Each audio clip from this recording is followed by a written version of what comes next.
안녕하세요. 주권연구소 이형구 연구원입니다. 이번 주 아침 햇살은 역사의 대역죄인 윤석열을 철저히 끝까지 응징해야 한다라는 내용입니다. 아직 많은 분들이 윤석열을 어떻게 봐야 하나 갈피를 못 잡고 계시기도 하죠. 그래서 이번 주제를 다시 한번 다루려고 하는데, 무엇보다 제목에서 나타나듯이 먼저 이야기할 거는 철저히 끝까지 응징해야 된다는 거예요. 이 말을 하는 건 이전에 우리가 윤석열을 철저히 끝까지 응징하지 않았던 적이 있었기 때문입니다.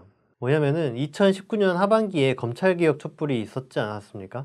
그런데 이때 촛불을 든 사람들 사이에서 의견이 안 모아지던 게 하나 있었어요. 그게 바로 윤석열 사퇴구호를 드냐 마냐였죠. 윤석열 사퇴구호를 들지 말자고 한 사람들은 뭐 때문이었냐면은 윤석열이 문재인 대통령이 임명한 검찰총장 아니냐. 그래서 윤석열을 사퇴하라고 주장하면은 문재인 대통령에게 부담이 된다는 거예요. 그러니까 이분들의 목적은 검찰개혁 촛불을 들어서 윤석열이 문재인 정부의 말을 듣도록 하는 게 목표였던 건 거고, 윤석열을 사퇴시키는 것까지 나가지는 말자는 입장인 건 거죠. 이게 하나고, 두 번째로는 이런 이야기도 있었습니다. 윤석열을 내버려 두는 게 오히려 검찰개혁에 좋다. 왜냐하면 윤석열이 저렇게 뻐길수록 국민이 보기에는 검찰이 나쁘네, 검찰개혁 꼭 해야겠네, 이렇게 생각하게 된다는 거예요. 이렇게 의견이 둘로 나눠지니까 어떻게 됩니까? 실제로 윤석열을 사퇴시키지 못했죠. 그랬더니 결과적으로 어떻게 됐습니까? 일부 사람이 주장하던 것처럼 국민이 윤석열을 보면서 야, 검찰개혁 해야겠다 하고 더 공감하게 됐나요? 물론 윤석열을 싫어하던 사람들은 검찰개혁에 이의를 갈게 됐겠죠. 그런데 더 폭넓은 사람들한테도 그랬겠냐? 그렇지 않은 거죠. 일단 검찰개혁 자체가 제대로 안 되지 않았습니까? 문재인 정부가 뭘 하려고 하면은 윤석열이 사사건건 반발하죠. 이 상태에서 검찰개혁을 밀어붙이기 위해서는 윤석열의 반발을 무시하고 아니면 제압하고 밀어붙여야 되는데, 사퇴를 시키지 못하니까 어떻게 돼요? 밀어붙이지 못하게 되는 건 거죠. 그러다 보니까 한정없이 검찰개혁에 발목을 잡히게 된 거 아닙니까? 그래서 제대로 된 게 없죠. 지금 검찰개혁이 제대로 된 게 없고 시간만 질질 끌리고 있는 거죠. 이렇게 검찰개혁을 제대로 못하니까 어떻게 됐습니까? 사실 촛불개혁 과제가 검찰개혁만 있는 건 아니었잖아요. 언론개혁도 해야 되고 여러 가지 많은데, 검찰개혁부터 막혀버리니까 다른 촛불개혁 과제가 제대로 추진되지 못했죠. 그러면서 반대로 어떻게 했습니까? 문재인 대통령은 자기가 임명한 검찰총장한테 발목 잡혀가지고 개혁을 제대로 못하는 힘없고 무능한 대통령이 됐어요. 결과적으로는. 대신에 윤석열은 어떻게 됐습니까? 문재인 대통령과 동급인 대선 주자로 부상했죠. 그러니까 정치 국면이 문재인 대통령 대 윤석열 전 총장으로 굴러가니까 이게 적폐 세력에게도 유리하게 작용을 했습니다. 그러니까 문재인 정부와 민주당이 개혁을 밀어붙이지 못하니까 국회에서도 국힘당에 맞서서 개혁 과제를 밀어붙여야 되는데 그러지 못하게 된 거죠. 그러면서 어떤 일이 일어났습니까? 공수처 보세요. 공수처가 검찰개혁의 성과로 만들어진 거 아닙니까? 국회에서 통과시켰죠. 그런데 이 공수처가 어떻게 됐습니까? 1호 사건으로 진보교육감인 조희연 교육감 사건을 다루지 않습니까? 이게 말이 돼요? 그러니까 사실 교육감은 공수처가 수사를 할 수 있기는 한데 기소를 할 수가 없어요. 공수처가 기소할 수 있는 대상이 한정적이지 않습니까? 근데 그 대상에 교육감이 없습니다. 그런데도 공수처가 조희연 교육감 사건을 1호 사건으로 찍은 거예요. 이게 말이 됩니까? 이게 왜 이렇게 됩니까? 사실 공수처장을 임명하기 위해서는 공수처장 후보를 추천하는 위원회를 꾸렸어야 됐고 그런 과정이 있잖아요. 근데 이 공수처장을 후보를 추천하는 위원회에도 민주당이 뽑을 수 있는 권한들이 사실상 더 많죠. 추천위원도 많고 그렇습니다. 그래서 민주당이 자기 마음대로 할 수 있었는데 그러지 못한 거죠. 사실은 민주당이 지금 180석 가깝게 의석을 갖고 있는 것도 국민이 총선에서 국힘당에게 발목 잡히지 말고 개혁을 추진하라고 몰아준 거잖아요. 근데 민주당이 자기 스스로가 야, 그래도 국힘당과 타협을 해야지, 국힘당이 받아들일 수 있는 안을 우리가 제시를 해야지, 이런 식으로 저자세를 보이는 겁니다. 알아서. 그러니까 민주당이 공수처장을 추천할 때도 국힘당조차 받아들일 수 있을 만한 사람들을 추천을 하게 되는 거죠. 그래서 국힘당이 뭐 겉으로는 야, 저 공수처장 반대한다라고 막 말을 하지만은 그런 거에 끌려가다가 민주당이 공수처장을 저 모양 저 꼴로 임명한 겁니다. 그러니까 어떻게 돼요? 여러모로 2019년에 윤석열을 사퇴시키지 않고 내버려둔 게 실책이었던 겁니다. 그때 이미 개혁과제를 밀어붙이냐 아니냐 이 갈림길에서 밀어붙이지 못하는 쪽으로 좌절된 건 거죠. 그래서 검찰 개혁을 위해서도 다른 촛불 개혁을 하기 위해서도 윤석열을 사퇴시켜야 했던 거죠. 그래서 지금도 마찬가지다. 윤석열을 그냥 내버려둘 게 아니라 철저히 끝까지 응징해야 한다는 겁니다. 두 번째로 이야기할 거는 이제 윤석열이 이야기를 해보려고 하는데요. 윤석열이 검찰총장에서 사퇴한 게 3월 4일입니다. 근데 지금 6월이 됐잖아요. 3개월이 다 됐는데 윤석열이 지금 뭐하고 있나요? 알 수가 없죠. 무슨 반도체 공부하러 어디 갔다고 막 이렇게 얘기하는데 이게 뭐 사실 적극적인 정치 행보는 아니고 뭐 윤석열이 뭐하고 있는지 정치를 할 생각이 있는지 없는지 언제 정치 선언을 할 건지 뭐 알 수가 없죠. 검찰총장직에서 사퇴를 했는데 정치로 뛰어들지 않고 있어요. 이게 왜냐? 왜 윤석열이 이제 와가지고 대선에 나가지 않을 거냐? 윤석열이 뭐 정치할 생각이 없냐? 이런 건 아니잖아요. 윤석열 대선 나올 걸 다 알고 있지 않습니까? 근데도 뭐 때문이냐면 첫째로 몸값을 최대한으로 올리기 위한 시간과 장소를 따지는 중이라는 거예요. 뭐냐면은 윤석열이 대선에 나와서 승리하려면 어떻게 해야 합니까? 일단 보수 세력의 지지를 얻어야 하고 또 중도 세력의 지지를 얻어야 하죠. 지금 윤석열이 보수 세력에게도 지지를 받고 중도 세력에게도 지지를 받기 때문에 지지율이 지금 이만큼 나오는 거거든요. 근데 한편에 보수 세력의 지지만 받거나 중도 세력의 지지만 받아서는 윤석열이 민주당을 이길 수가 없습니다. 지금 보수 세력의 지지만 받으면은 뭐 나경원, 홍준표 막 이런 사람들 지지 얻는 것만큼만 얻겠죠. 그런데 윤석열이 정치를 하려고 보니까 큰 문제가 있는 거예요. 왜냐면 윤석열이 자기 세력이 있어서 지지율이 나오는 게 아니기 때문에 대선에 나가서 승리하려면 국힘당이랑 손을 잡아야만 하는 거죠. 그런데 윤석열이 국힘당이랑 손을 잡으면은 어떻게 됩니까? 국힘당을 싫어하는 중도층이 보고 떠나가겠죠. 야, 뭐냐. 나는 국힘당 싫은데 국힘당 뭐 저번에 탄핵당하고 그런 거 아니야? 근데 윤석열도 결국 국힘당 쪽이었어? 아, 윤석열도 뭐 별 일 없네 하고 지지를 걷어들이겠죠. 그렇다고 윤석열이 아니다, 나 국힘당이랑 다른 사람이다 해가지고 제3지대에서 머무르면 어떻게 됩니까? 뭐 이거 안철수랑 뭐 별반 다를 게 없잖아요. 보수층 입장에서는 야, 뭐야, 윤석열이 보수에 와서 보수 진영의 대권 주자가 되어줄 거라고 생각했었는데 아니네, 안철수랑 비슷하네 하면서 지지를 거두겠죠. 그러니까 사실 윤석열이 보수의 지지와 중도층의 지지를 동시에 얻기가 상당히 어려운 겁니다. 사실 윤석열이 국힘당이랑 손잡는 것도 쉽진 않아요. 보수의 지지를 얻는 것도 쉽진 않습니다. 왜냐?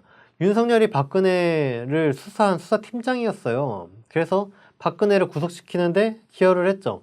그런데 보수 세력의 터줏대감들이 태극기 부대 아닙니까? 이 태극기 부대들이 박근혜 석방하라고 탄핵 무효 막 이런 거 외쳤잖아요. 근데 윤석열을 받아들일 수가 있어요. 이게 약점이죠.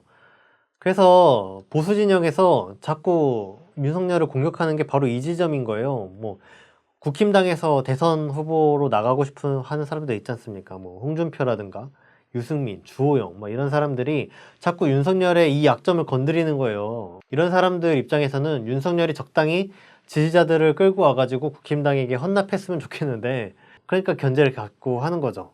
그러니까 뭐 어떤 이야기가 나옵니까? 김용판 의원이라고 있는데 김용판 국힘당 의원이 윤석열에게 사과하라고 자꾸 요구하는 거예요. 김용판이 누구냐면은 기억하시나요? 그 박근혜가 당선됐을 때, 대통령이 당선됐을 때 초반에 국정원이 대선에 개입해서 뭐 댓글 달고 막 이렇게 이런 식으로 대선에 개입했다고 해가지고 논란이 된 적이 있었어요. 부정선거다 하는 거죠. 이때 윤석열이 국정원 대선 개입을 수사하던 사람이었고 김용판은 이 수사를 막으려던 당시 경찰청장이었거든요. 그러니까 김용판은 경찰 출신의 친박의 당시 대선 개입을 막으려던 그 수사를 막으려던 사람이고 윤석열은 이걸 수사하려던 사람이니까 김용판이 윤석열이라고 하면 아주 이를 가는 겁니다. 이런 식으로 김용판이 윤석열은 박근혜 탄핵에 책임 있는 사람이다 이렇게 공격을 하니까 어떻게 돼요? 박근혜 지지층이 두터운 대구 경북 지역에서부터 윤석열의 지지율이 포싹 가라앉는 거예요. 여론조사를 했더니 3월 30일에는 대구 경북 지역에서 윤석열의 지지율이 43%가 나왔는데 5월 20일에 한 여론조사에서는 윤석열이 27%, 대신에 이재명 경기도지사가 19%로 치고 올라왔어요. 대구 경북 지역에서 윤석열의 지지율이 16%나 빠져나간 건 거죠. 그렇다고 윤석열이 야 내가 박근혜 구속한 건 잘못했어. 잘못했던 일이야. 미안하다. 보수 지지자들아 나를 뽑아달라 라고 하면은 어떻게 해야 돼요? 아까 이야기한 대로 중도층이 떠나가겠죠.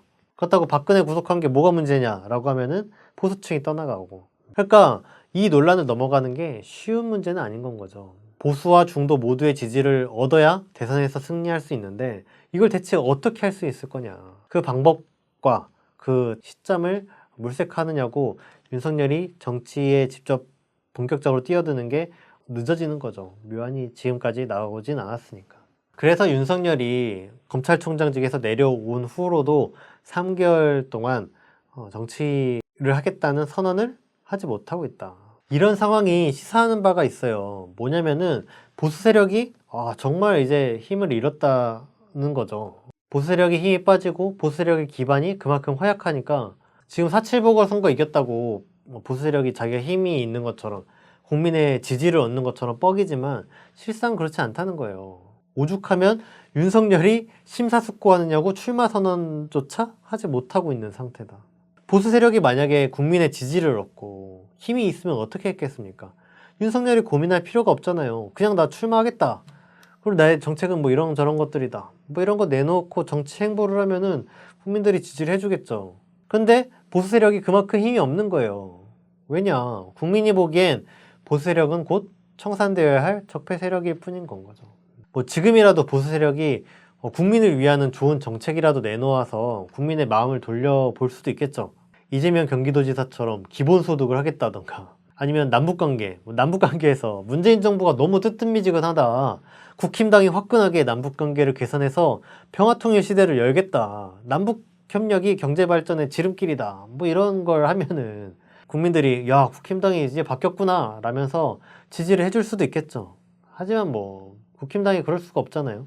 보수 세력이 내놓는 안보 정책이 뭡니까? 고작 해봤자 뭐 부품 공작하고 북한이랑 싸우자 색깔론 펼치고 뭐 이런 거 아닙니까?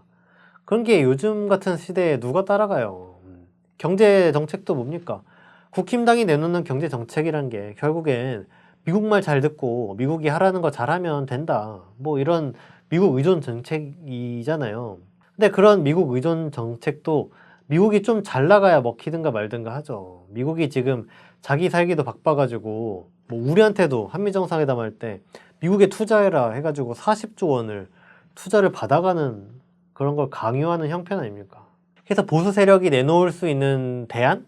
뭐 이런 정책? 이런 건 없고 보수 세력이 할 수 있는 건 그냥 문재인 정부를 비난하는 것밖에 없는 거잖아요. 문재인 정부를 비난하는 거 말고는 지지를 얻을 방법이 없는 거죠. 윤석열 자체가 뭡니까? 윤석열이 무슨 정치인이에요? 무슨 정책을 내놓고 경제인이고 뭐 이런 거 아니잖아요. 윤석열이 무슨 정책을 내놔서 지지율이 높습니까? 윤석열은 오로지 문재인 정부 공격한 것밖에 없어요. 그래서 지지를 얻었는데 그거 하나로 천년만년 해먹을 수 없잖아요. 보수 세력이 결국에 집권을 하려면 정책이 있고 대안을 내야 되는데 그런 게 없으니까 보수 세력이 자기 입지를 키우는데 한계가 있는 거죠. 미래 전망을 제시하지 못하고 보수 세력이 제시하는 정책은 국민 마음에 안 들고 그러니까 보수 세력이 재집권하는 게 참 어렵죠. 두 번째로 볼 거는 윤석열이 정치 행보를 한 데서 가로막는 점이 검찰이에요. 다른 게 아니라. 윤석열은 전 검찰총장이잖아요. 이게 경력의 다죠. 그래서 정치를 하려면은 최소한 검찰의 전폭적인 지지를 얻어야 하죠. 검찰의 지지 기반이 흔들리면은 윤석열이 의외로 허무하게 무너져 내릴 수도 있어요. 예를 들면 윤석열이 정치하겠다고 나섰는데 검찰 중에 어떤 사람들이 야 윤석열이 검찰을 위해서 지금까지 조국 전 장관도 공격하고 뭐 이런 건 줄 알았는데 야 정말 얘가 대통령 하려고 그런 거였네? 라면서 실망하는 사람이 생긴다고 쳐봅시다. 윤석열이 그 사람들이 윤석열을 확 털어버리는 거죠. 만약 그런 일이 생기면 어떻게 됩니까? 윤석열이 지금 봐도 아무리 좋게 봐줘도 사실 깨끗한 사람은 아니잖아요. 뭐 부인인 김건희가 주가 조작 혐의를 받는다든가, 윤석열의 장모는 가관이죠. 뭐 은행 잔고 증명서를 위조한 뒤에 이걸 이용해서 90억 원어치 사기를 쳤다는 혐의가 있지 않습니까? 최근에는 윤석열의 장모가 뭐 요양병원을 설립을 해가지고 요양급여를 20억 원 정도를 부정수급했다, 이런 재판을 받고 있어요. 그리고 윤석열은 작년 징계 과정에서 판사를 사찰했다는 혐의도 나왔었죠. 이런 걸 제대로 털면은 윤석열이 무사하기 힘든다는 거예요. 아니면은 어차피 검찰들이 쥐고 있는 건데 한동훈의 핸드폰이 털려가지고 윤석열과의 대화를 나눈 녹취록이라도 나왔다, 뭐 이런 거 검찰이 터트리면은 어떻게 됩니까? 윤석열은 그 즉시 날아가는 거예요. 근데 이런 일이 실제로 일어날 수도 있다는 건 거죠. 뭐냐면은 검찰 내에서 윤석열이 정치하는 걸 모두가 좋아하는 건 아니에요. 박철환 대구지검 안동지청장이 대표적인데, 이 사람이 검찰 내부 게시판에 쓴 글이에요. 전직 총장이 어느 한 진영에 참여하는 게 아무리 봐도 좀 아닌 것 같다, 이런 글을 올린 건 거죠. 이 박철환이란 사람이 윤석열이 총장일 때 상당히 지지했던 사람인데도 이래요. 왜냐? 검찰주의자여서 그런 거예요. 이 검찰주의자라는 거는 검찰이 최고라는 거죠. 청산천하 유아독존이어야 된다는 거예요. 검찰이 정치인이고 뭐고, 검찰이 지금까지 수사권과 기소권을 딱 쥐고 정치인이라 할지라도 마음에 안 들면은 탈탈 털어가지고 구속시키고 정치하지 못하게 날려버릴 수 있으니까 그거 쥐고 지들 편하게 살겠다는 거였잖아요. 뭐 박정희 전두환 같이 군사 독재하면서 막가파식으로 막 하는 놈들한테는 검찰이 쫄 수밖에 없지만 어느 정도 지금 그렇게 하는 건 못하는 거잖아요. 그러니까 검찰이 지금 최고거든요. 검찰이 지금 누구한테 쫄 필요 없잖아요. 검찰들끼리만 똘똘 뭉치면 자기들은 범죄를 저질러도 기소를 안 당하니까 처벌받지 않잖아요. 그러니까 정치인이고 뭐고 자기가 최고인 건 거지. 근데 문제는 뭐냐면은 검찰총장이 정치에 뛰어든다? 이건 좀 상황이 다른 거예요. 그러면은 검찰이 중립적이어야 되는데 그러지 않는다, 뭐 검찰총장이 정치에 뛰어드는 거 봐라, 이거 문제 있다, 이런 여론이 일어나기 쉬운 건 거죠. 그래서 검찰총장이 정치에 뛰어든 사례가 별로 없기도 하고, 그렇게 되면은 검찰이 누리는 특권을 빼앗길 위기에 놓이기 때문에 위험하다고 느끼는 건 거죠. 이런 걸 보여주는 사례가 1996년에 김도원 검찰총장의 사례가 있어요. 이때 무슨 일이 있었냐면은 이 김도원 검찰총장이 1995년에 검찰총장을 하면서 당시 야당이 진보 민주 세력이죠. 야당을 엄청나게 탈탈 털었어요. 1995년에 지방선거가 있었는데 여기서 야당이 선전을 했거든요. 그러니까 이 검찰총장이 나서서 이 야당 출신의 당선인들을 막 턴 거예요. 그러면서 노태우 이런 사람의 비리는 수사하라고 해도 수사하지 않고 그랬죠. 이게 지금 윤석열이 조국 전 장관을 막 터는데 나경원을 건드리지 않는 거랑 똑같은 거를 1995년에 한 겁니다. 그런데 이 총장이 1996년에 검찰총장에서 퇴임을 하고 바로 4일 만에 당시 보수정당인 신한국당에 입당한 거예요. 4일 만에. 그리고 부산에 있는 지역구를 받아서 1996년에 총선에 출마해가지고 국회에 입성해버렸어요. 그러니까 어떻게 됐냐면은 검찰 체면이 완전히 구겨진 거죠. 그래서 국회에서 김도원이 했던 수사는 모두 신한국당에 들어가기 위해서, 신한국당을 위해서 한 수사였다, 이렇게 공격을 받는 거예요. 이 논리를 반박할 수가 없잖아요. 국민들이 보기에 그렇게 보이니까. 그래서 국회에서 어떤 법이 통과됐냐면은 검찰총장은 퇴임 뒤에 2년 동안 공직에 들어가거나 정당에 들어가는 건 안 된다라는 법이 통과됐었어요. 그러니까 이게 검찰이 엄청 당한 거죠. 그리고 후세에 몰렸던 겁니다. 그러니까 김도원이 지 혼자 잘 되자고 검찰을 물먹인 거랑 똑같은 건 거예요. 이러면 검찰이 좋아하겠어요? 싫어하겠죠. 이번에 윤석열이 출마하는 것도 마찬가지다. 어쨌거나 국민이 보기에는 윤석열이 결국 정치하려고 이랬구나, 이런 비판을 하게 되겠죠. 근데 심지어 만약에 국힘당이 입당했어. 그럼 윤석열도 공정하고 뭐 살아있는 권력 뭐니 하더니 결국 국힘당에 들어가려고, 국힘당을 위해서 그런 거였구나, 이렇게 되는 거죠. 그러면 검찰은 또 공격의 대상이 되는 거예요. 검찰 개혁을 막을 명분이 없잖아요, 검찰이. 윤석열이 실제로 저렇게 해버렸는데. 상황이 이렇게 되면은 일부 검사들이 화가 나서든 아니면은 우리 권력 건들지 말라면서 자기네가 정치적으로 중립이다라는 거를 증명하기 위해서 윤석열을 공격할 수도 있는 거예요. 검찰이란 조직이 참 냉정한 게 약육강식인 게 지들 권력 뺏길 것 같으면은 지 상권도 막 공격하던 게 검찰 모습이거든요. 그걸 볼 수 있는 게 2012년의 사례입니다. 2012년에 한상대라는 검찰총장이 있었어요. 총장이 이명박 정권이 낸 검찰개혁안을 받아들인 거예요. 그래서 검찰 내에서 막 반발이 일어난 거죠. 그래서 어떻게 됐냐면은 한상대 총장이 결국에 자리 내놓고 사퇴를 했습니다. 그러니까 보수 진영 입장에서는 윤석열을 대선주자로 내세우기 위해서는 이런 위험 부담을 껴안고 이겨내야 되는 건 거죠. 그럼 이런 검찰의 반발, 이런 위험 부담을 없애려면은 어떻게 해야 되겠냐? 바로 검찰총장을, 윤석열 다음 검찰총장을 보수 세력의 사람으로 세워야 되는 필요가 있는 거죠.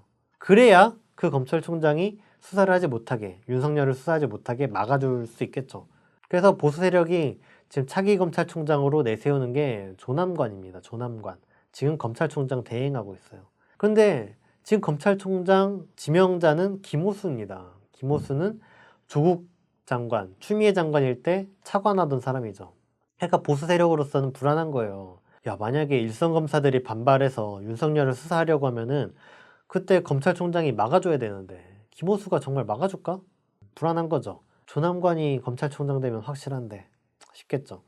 그러니까 적폐들이 김호수를 떨어뜨리고 조남관 임명하려고 무진장 애를 쓰고 있어요. 그래서 언론에 보면은 조남관 대행이 뭐 한동훈을 따로 만났느니 뭐 조남관 대행이 부장검사 교육에서 뭐 오로지 국민을 위해 한다고 말했다느니 뭐 이런 식으로 미화 보도를 막 쏟아내고 있는 거거든요. 그래서 윤석열 전 총장이 지금 출마 선언을 못하고 있는데 이거는 자기가 어떻게 하면은 대선에서 승리할 수 있는 구도로 갈 수 있을지 가늠을 하고 있는 중이고 윤석열이 넘어야 될 장벽이 상당히 많다라는 겁니다.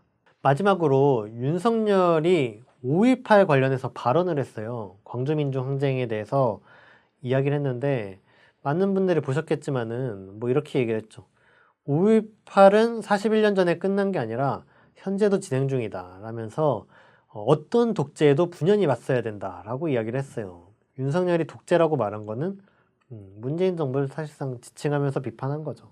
그러면서 또 뭐라고 얘기했냐면은 국민이 많이 희생된 사건이고 지금의 헌법이 태동된 사건인데 여기에 대해서 공적인 위치에 있었던 사람으로서 뭐 한마디 안 할 수가 있냐 뭐 이런 식으로 이야기를 했어요. 근데 이 발언에서 윤석열의 실체가 드러난다고 봅니다. 이 발언 갖고 많은 사람들이 윤석열이 뻔뻔하다 이렇게 여겼겠지만은 이게 그냥 윤석열이 뻔뻔하네 이런 정도를 넘어서는 정말 심각한 나쁜 행보다 라는 걸 강조를 하고 싶어요. 왜냐면은 윤석열이 출신이 뭡니까? 자기도 공적인 위치에 있었던 사람이라고 자기 스스로 얘기했잖아요. 자기가 있었던 공적인 위치가 뭐였습니까? 검찰이었죠. 이 검찰이 5.18 때 뭘 했습니까? 검찰이 5.18이랑 무관한 조직이에요? 그렇지 않아요. 전두환이 당시에 5.18 항쟁을 한 사람들을 탄압하는 과정에서 뭘 했습니까? 이 사람들이 내란범이다. 이 사람들이 북한의 지령을 받아서 폭동을 일으켰다. 이렇게 몰아세웠잖아요. 이 과정에서 사법적인 처리, 구속시킨다든가 기소한다든가 이런 사법행정을 누가 했습니까? 검찰이 했잖아요. 검찰은 5.18 부역자입니다. 5.18 이후에도 어때요?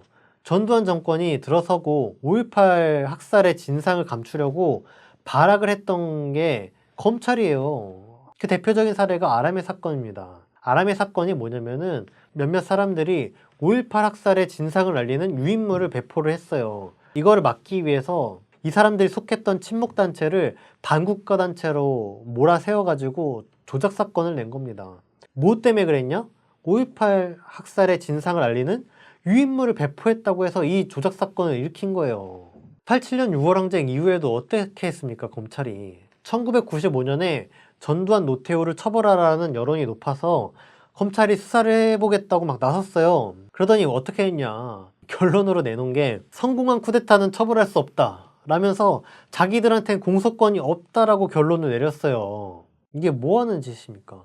검찰은 5.18 학살의 부역자들이고 심지어 민주화가 된 후에 87년 6월 항쟁 이후에도 이 전두환 노태우 세력들을 비호했던 5.18 부역자들입니다. 아니, 국방부나 이런 데도 5.18 학살에 가담했잖아요. 근데 국방부도 여전히 대표적인 적폐 집단이긴 해요. 하지만 이런 국방부 장관이나 육군참모총장 이런 사람들이 5.18 학살에 대해서 사과합니다. 잘못했다고. 만약에 국방부 장관이 5.18 학살에 대해서 사과하지 않으면서 5.18 정신 운운하면은 사람들이 어떻게 여기겠어요? 야, 저거 미친놈 아니야? 이러면서 아주 죽도록 비난을 할 거 아니에요. 이 사람은 당장 자리 내놔야죠. 근데 검찰은 왜 사과 한마디 안 하는 겁니까? 검찰도 5.18 부역했는데 사과 한마디 하지 않고 윤석열이 뭐 5.18 정신에 대해서 한마디도 하지 않는 거는 공적인 위치에 있었던 인물로서 할 도리가 아니다. 뭐 이런 이야기 하면서 5.18 정신을 운운하고 있어요. 이거 사이코패스 아닙니까? 윤석열이 제정신이라고 할 수 있어요. 이런 사람이 또 누가 있습니까? 전두환이 꼭 이래요. 전두환이 5.18 주범인데 사과 한마디 안 하잖아요. 윤석열 하는 짓이 전두환 하는 짓이랑 똑같은 겁니다. 윤석열이 최소한의 개념과 역사의식이 있으면은 5.18 정신 운운하기 이전에 검찰이 당시에 5.18 학살에 부역했다. 미안하다. 검찰개혁하겠다. 이렇게 이야기를 해야 될 거 아닙니까?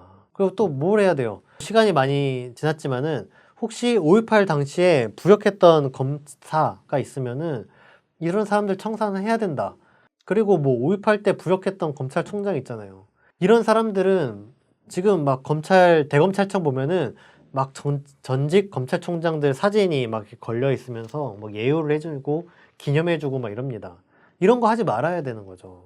5.18에 부역한 사람은 뭐 떼버리던 아니면 다 뭐 그냥 없애버리던 뭐 이런 조치를 해야죠.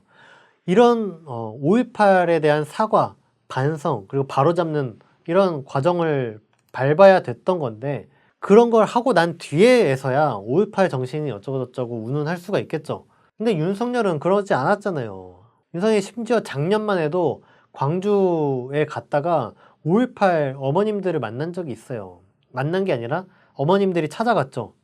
5.18 어머님들이 윤석열 찾아간 것도 뭐 윤석열에게 꼭 뭐라고 하려고 했던 건 아니에요. 하도 전두환이 재판에 안 나오고 처벌을 제대로 안 받으니까 이걸 토로하겠다고 윤석열을 만나러 간 거였어요. 근데 윤석열이 어떻게 했습니까? 아주 불쾌하다는 듯이 귀찮고 짜증난다는 표정으로 외면하고 휙 가버렸어요. 이랬던 사람이 무슨 5.18 정신을 운운합니까? 윤석열이 이런 걸 보면은 권력만 잡을 수 있으면은 뭐 어떤 거짓말도 뭐 뻔뻔하게 하고 양심도 다 팔아버릴 수 있는 놈이다. 이런 걸 볼 수 있었던 게 윤석열의 5.18 발언입니다. 그래서 우리가 이런 윤석열을 용납하고 받아들여서는 안 됩니다.